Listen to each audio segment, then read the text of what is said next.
Pourquoi faisons-nous ce que nous faisons ? Pourquoi est-ce que je fais de la vidéo ? C'est une question simple, en apparence. Mais derrière elle, il y a bien plus qu'un métier, qu'une passion, qu'une technique. Il y a une conviction.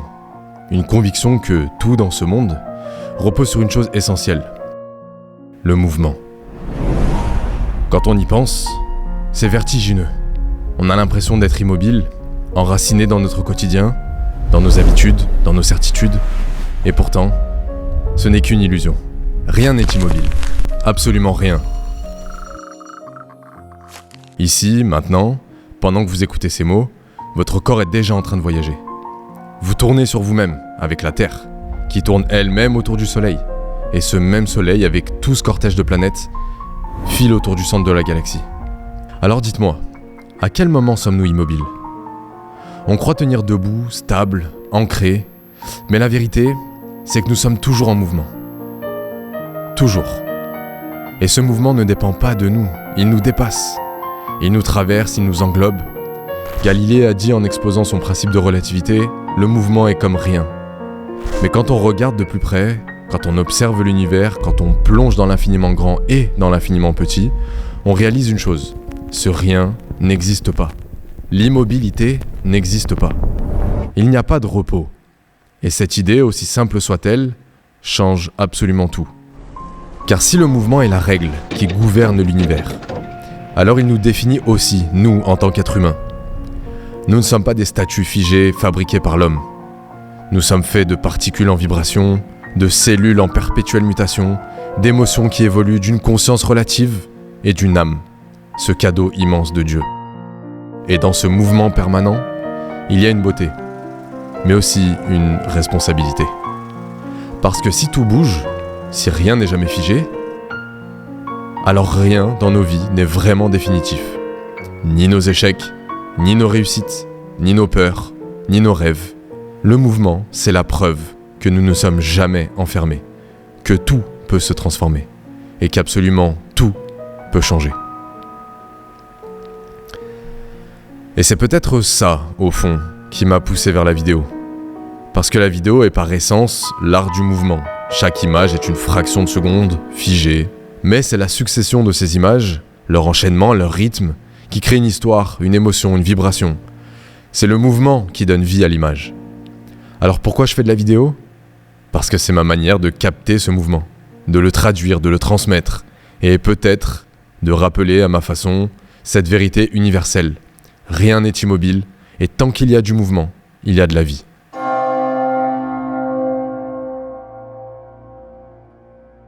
Quand j'ai commencé à m'intéresser à l'astronomie, j'ai eu un choc. Parce que soudain, je me suis retrouvé face à une vérité que nous connaissons, mais que nous avons du mal à réaliser. L'univers est un théâtre de vitesse démesurée. Nous croyons vivre dans la lenteur. Nous croyons que le temps passe doucement, qu'une journée dure 24 heures et qu'une année s'écoule tranquillement. Mais si on lève les yeux vers le ciel, on découvre que tout est mouvement. Et surtout, que tout ce mouvement est très violent. La Terre ne fait pas que tourner sur elle-même à plus de 1000 km/h. Elle tourne aussi autour du Soleil, à plus de 100 000 km/h. Chaque seconde, nous parcourons près de 30 km sans nous en rendre compte. Mais ce n'est rien comparé à la suite. Le Soleil lui-même emporte notre système planétaire dans sa ronde autour du centre de la galaxie, à 850 000 km/h. Les nombres commencent déjà à être difficiles à appréhender. Nous parlons de vitesses tellement absurdes qu'elles échappent à notre imagination.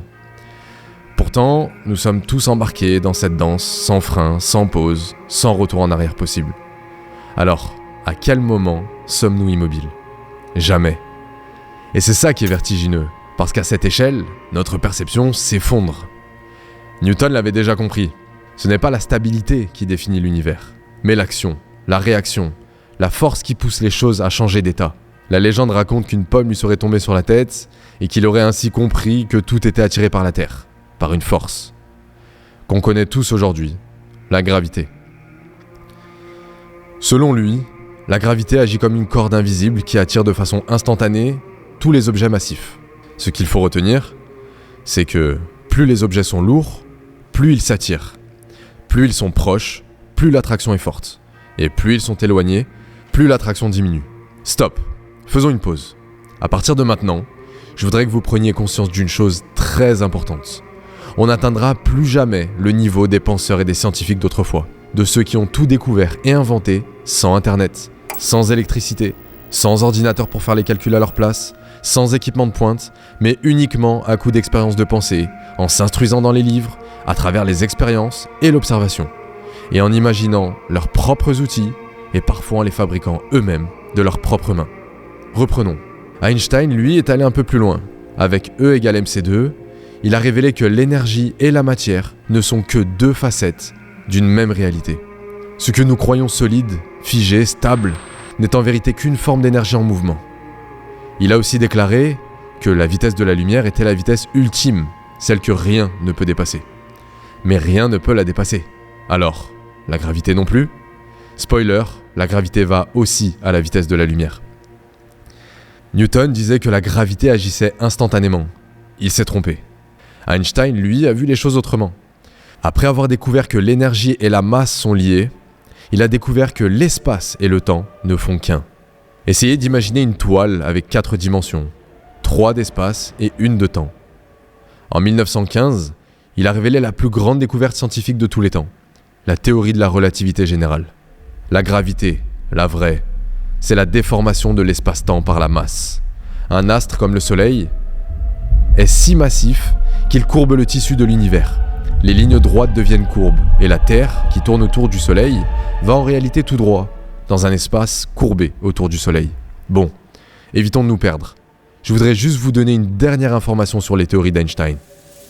Le zéro absolu, la température la plus basse théoriquement possible, correspond à l'absence de vibration, de mouvement, le moment où la matière n'émet plus d'énergie. Mais on l'a vu plus tôt, l'énergie est définie par la masse. Donc si une particule existe, c'est qu'il y a de l'énergie, donc du mouvement. Le zéro absolu est donc impossible à atteindre. Et pour couronner le tout, une particule sans masse, comme le photon, la particule de lumière, est la chose la plus rapide de l'univers. Comme si le code, la matrice, interdisait l'absence de mouvement. Tout est lié par le mouvement, du grain de sable qui tombe sur une plage jusqu'à l'expansion même de l'univers. Et cette idée nous dépasse, elle nous rend insignifiants. Mais elle nous offre aussi une perspective bouleversante. Si nous faisons partie de ce grand mouvement, alors nous aussi, nous sommes porteurs de cette énergie. Nous ne sommes pas seulement des spectateurs dans cet univers. Nous en sommes des acteurs, des particules de conscience embarquées dans une danse infinie.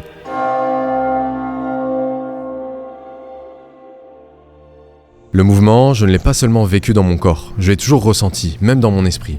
Quand je lisais, par exemple, les mots ne restaient pas immobiles sur la page. Dans ma tête, ils prenaient vie, les personnages bougeaient, les décors se transformaient, les histoires s'animaient.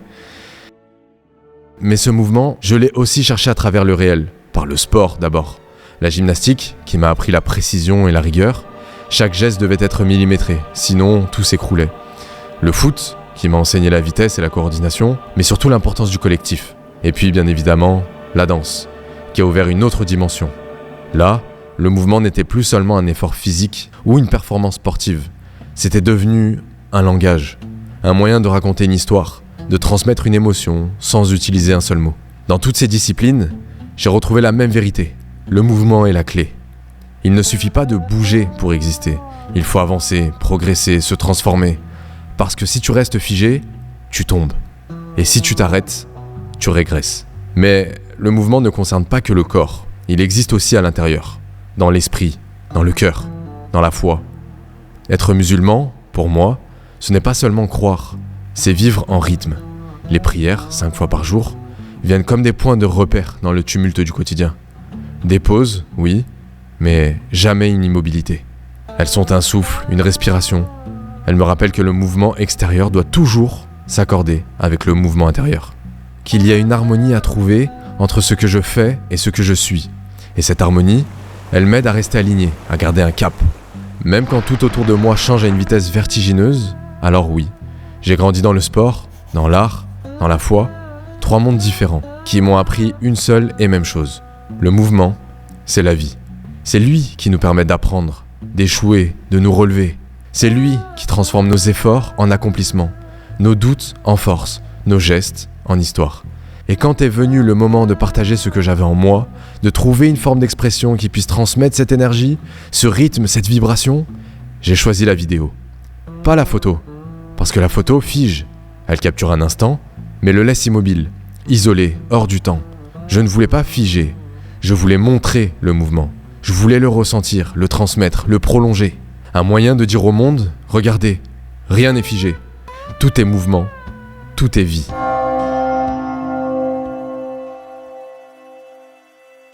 Pourtant, il y a eu un moment où la flamme s'est mise à vaciller.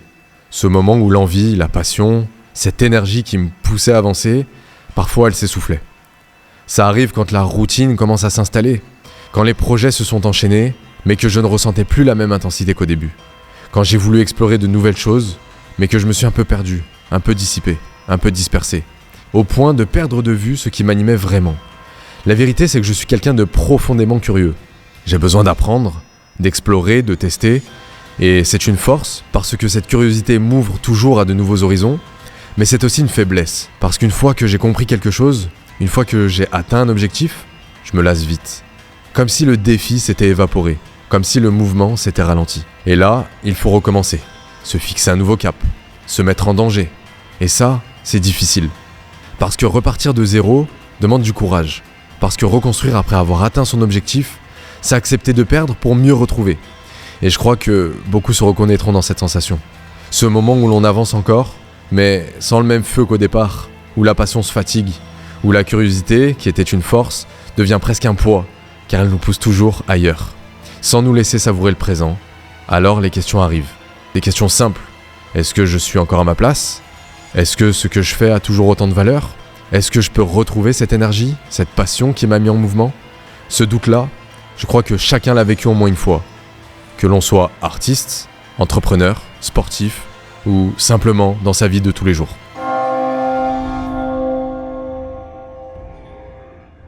Mais c'est précisément dans ce doute qu'on peut trouver notre réponse. Pour ma part, plus je cherchais, plus je comprenais une chose. Dans l'univers, l'arrêt n'existe pas en physique.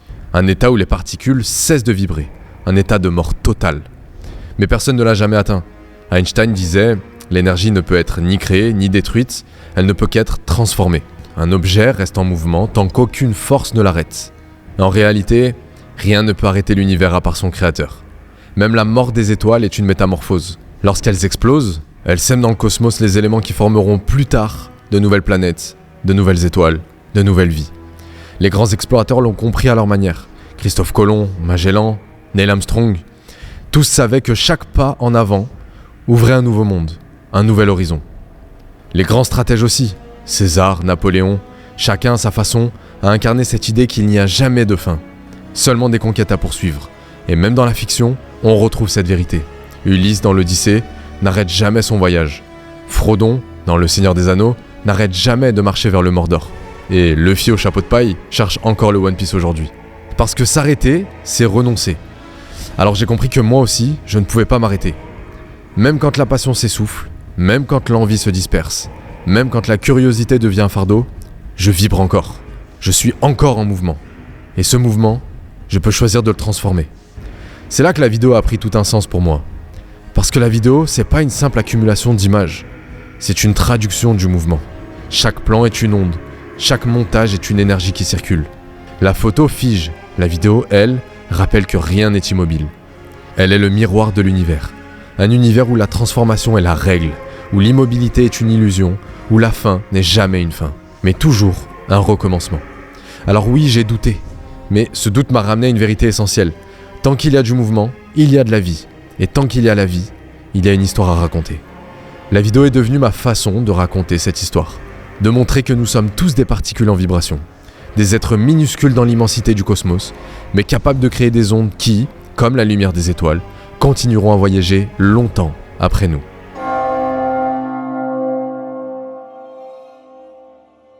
Moi, j'ai trouvé ma réponse dans le mouvement, dans la vidéo et entre autres choses. C'est ma façon d'être en accord avec l'univers, avec mon histoire, avec ma foi. Mais vous, quelle est la vôtre ? Qu'est-ce qui vous fait avancer ? Qu'est-ce qui vous pousse à vous lever le matin ? Qu'est-ce qui continue de vibrer en vous, même quand la passion semble s'essouffler ? Même quand la routine vous enferme ? Même quand le doute s'installe ? Parce qu'au fond, nous avons tous une vibration unique, une fréquence qui nous appartient. Et c'est elle qui nous relie au reste du monde. Comme les étoiles dans le ciel, minuscules mais capables d'éclairer l'obscurité. Alors prenez un instant, posez-vous la question. Quel est votre mouvement? Quelle trace voulez-vous laisser? Peut-être que vous la trouverez dans l'art, dans la science, dans l'entrepreneuriat, dans vos passions, dans votre foi ou simplement dans votre façon d'aimer les autres. Mais une chose est certaine, tant que vous êtes en mouvement, vous êtes en vie. Et tant que vous êtes en vie, vous avez un rôle à jouer. Alors, trouvez votre mouvement et laissez-le s'exprimer.